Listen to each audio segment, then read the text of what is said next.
everyone, welcome back to my lens.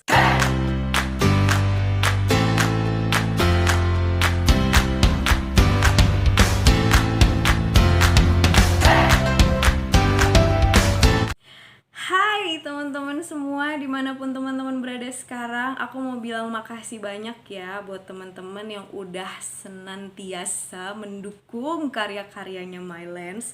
Buat teman-teman yang sampai hari ini masih setia nontonin, nungguin, dan bahkan nge-request buku gitu. Meskipun aku belakangan ini udah semakin jarang upload, tapi kalau misalnya teman-teman masih punya buku yang belum aku review, teman-teman tenang aja, pasti nanti akan ada saatnya aku rilis reviewnya. Tapi mohon bersabar, karena ternyata gak gampang ya teman-teman untuk tetap ngerjain kesibukan sambil nge-review buku, terutama yang buku yang seru-seru gitu loh. Karena kan kalau misalnya bukunya seru nih, sayang kan kalau kita baca cepet-cepet. Lebih enak tuh kalau bacanya pelan-pelan sambil didalamin, dan pada akhirnya nanti reviewnya jadi maksimal gitu ya. Ngeles aja nih gue. Oke, di video sebelumnya aku udah nge-review bagian pertama dari buku ini, yaitu Senjakala Berhala. Dan kali ini aku mau melanjutkan dengan mereview part 2-nya, yaitu Antichrist. Jadi seperti apa sih review buku dari Friedrich Nietzsche ini yang berjudul Antichrist? Daripada teman-teman penasaran, langsung kita simak sama-sama yuk. Because reading can change your life.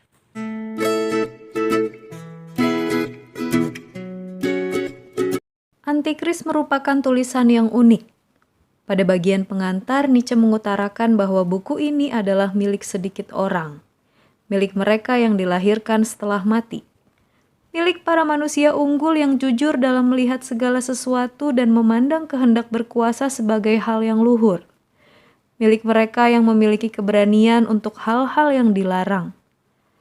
Nietzsche mengawali tulisannya ini dengan mengkritik hal-hal yang bertentangan dengan kehendak berkuasa. Ia menyebut modernitas sebagai pembawa penyakit bagi manusia, serta menganggap perdamaian, kompromi, dan toleransi sebagai kemalasan dan tindakan pengecut. Baginya, kebaikan adalah semua yang meninggikan kekuasaan dan kehendak berkuasa.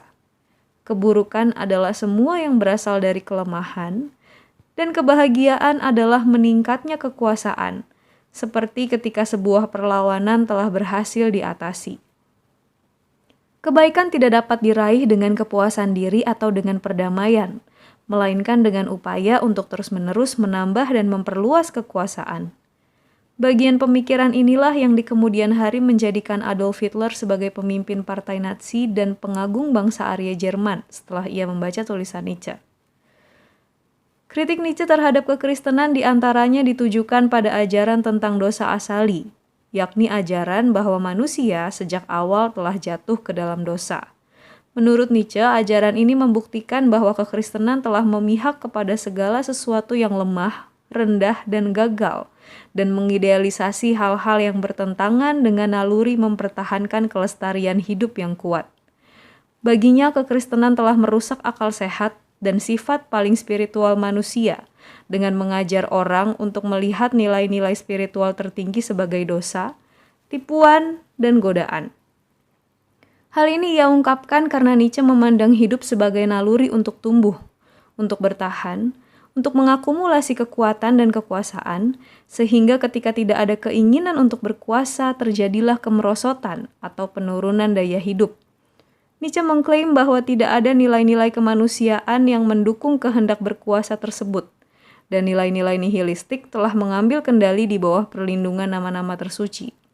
Selain itu, dalam karyanya sebelumnya, yakni Beyond Good and Evil, Nietzsche juga telah menyebut moralitas yang dibangun oleh kekristenan sebagai moralitas budak yang tunduk, mau mengalah, berbelas kasih, bahkan rela mengabdi demi kepentingan orang lain. Moralitas ini bertentangan dengan moralitas tuan yang dimiliki para manusia unggul, yang melibatkan kehendak untuk berkuasa dan menaklukkan demi mempertahankan hidup.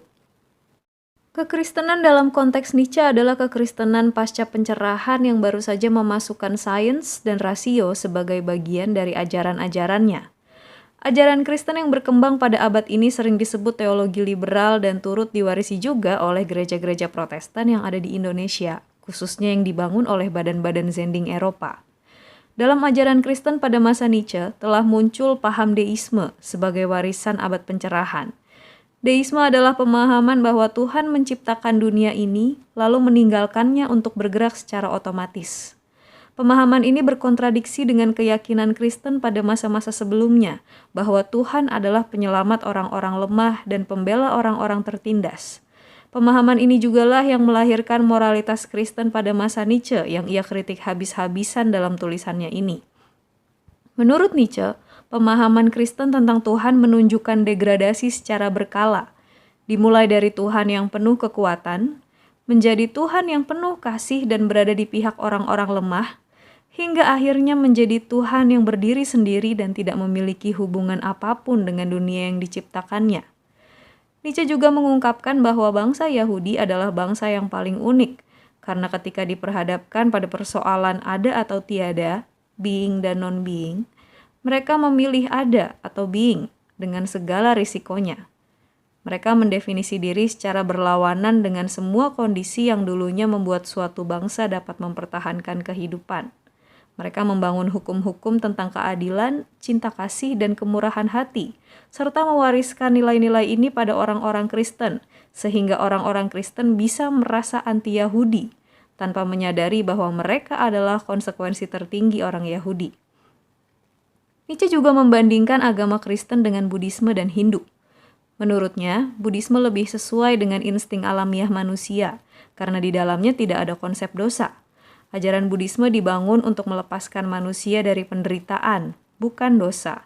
Dan karena itulah ajaran agama ini sesuai dengan naluri dasar manusia. Namun, kendati Nietzsche mengkritik orang-orang Kristen dengan keras, agaknya ia justru menaruh sedikit kekaguman pada Yesus. Menurutnya, Yesus adalah Ubermensch atau manusia unggul. Yesus adalah jiwa bebas yang menentang kemapanan pada zamannya dan melakukan penilaian ulang terhadap nilai-nilai yang berlaku saat itu. Namun Nietzsche tidak dapat memahami pilihan Yesus untuk mati, dan ia menyebut pilihan itu sebagai pilihan yang bodoh. Ia juga mengkritik Paulus yang memberi makna penebusan pada kematian Kristus.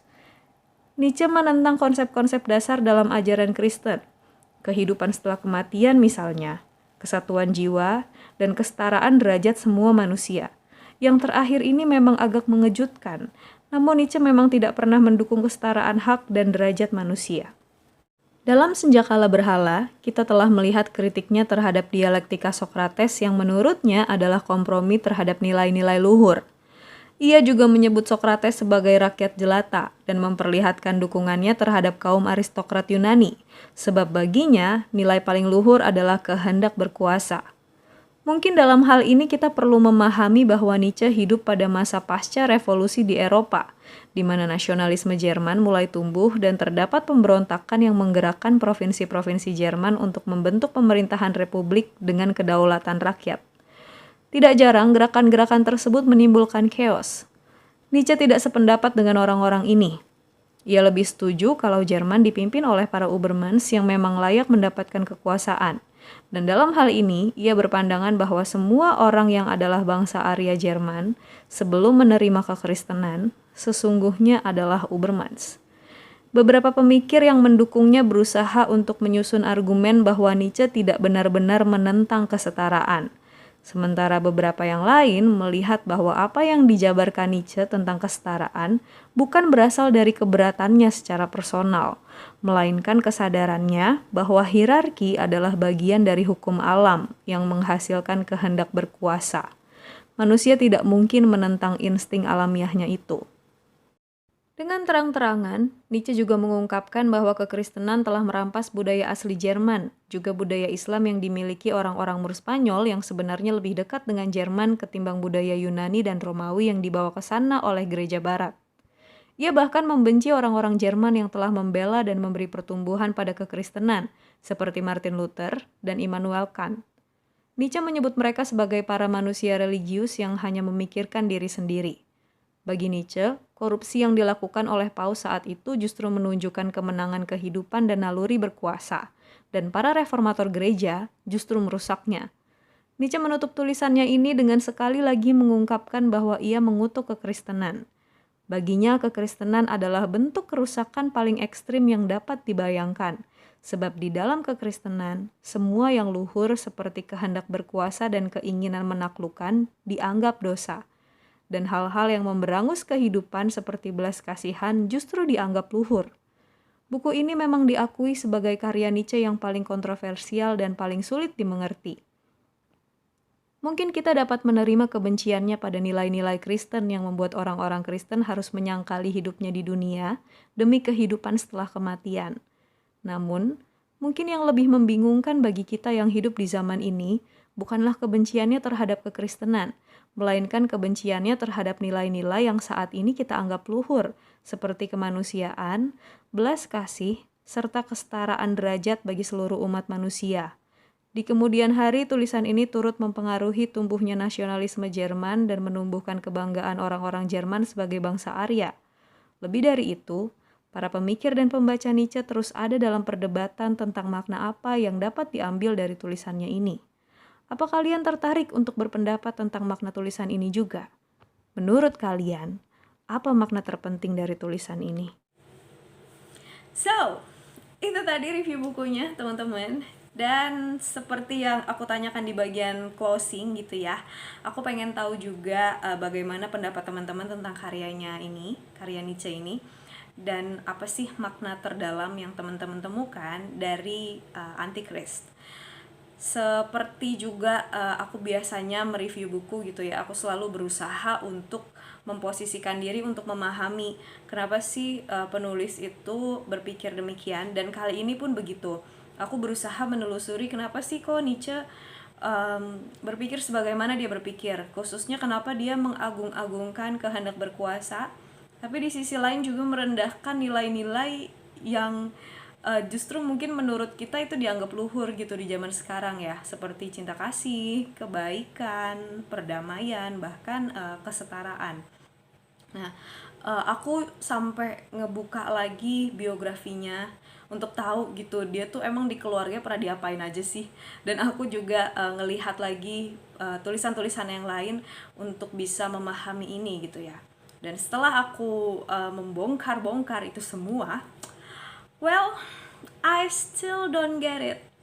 Aku masih belum paham kenapa kok dia sebegitunya gitu dengan kehendak berkuasa, sementara menganggap rendah nilai-nilai yang lain.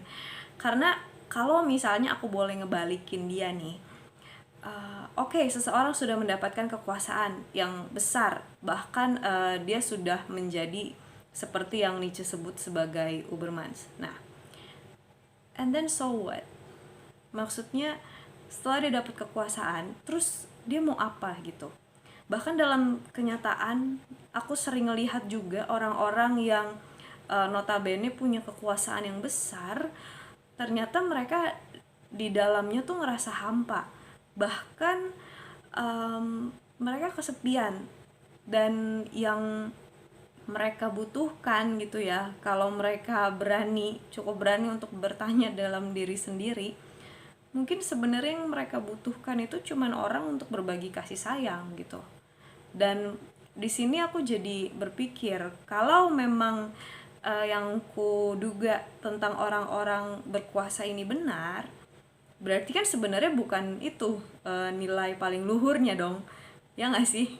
Nah, cuman mungkin ya kalau Nietzsche masih hidup sekarang dan melihat aku berargumen seperti ini, mungkin dia akan bilang, wah nih anak udah terlalu lama kena berhala ini kali ya, berhala nilai-nilai luhur gitu, udah terlalu lama kena berhala kasih sayang dan kebaikan dan semuanya yang dia anggap sebagai kemerosotan itu. Nah, aku pengen tahu juga pendapat teman-teman tentang ini, dan aku juga nggak mau terlalu cepat menghakimi Nietzsche gitu ya. Aku nggak mau berhenti sampai di sini. Aku masih mau menelusuri tulisan-tulisan yang lain, khususnya tentang will to power atau kehendak berkuasa, dengan harapan aku bisa semakin paham kenapa Nietzsche menganggap kehendak berkuasa ini sebagai nilai yang paling luhur. Dan aku juga pengen tahu tentang kenapa sih kok dia begitu merendahkan moralitas Dan karenanya nanti aku juga akan mereview Genealogy of Morality supaya aku bisa semakin memahami Nietzsche tentang ini. Oke, terima kasih banyak buat teman-teman yang udah nyimak review buku kali ini. Jangan lupa terus baca dan baca buku, because reading can change your life. Bye-bye!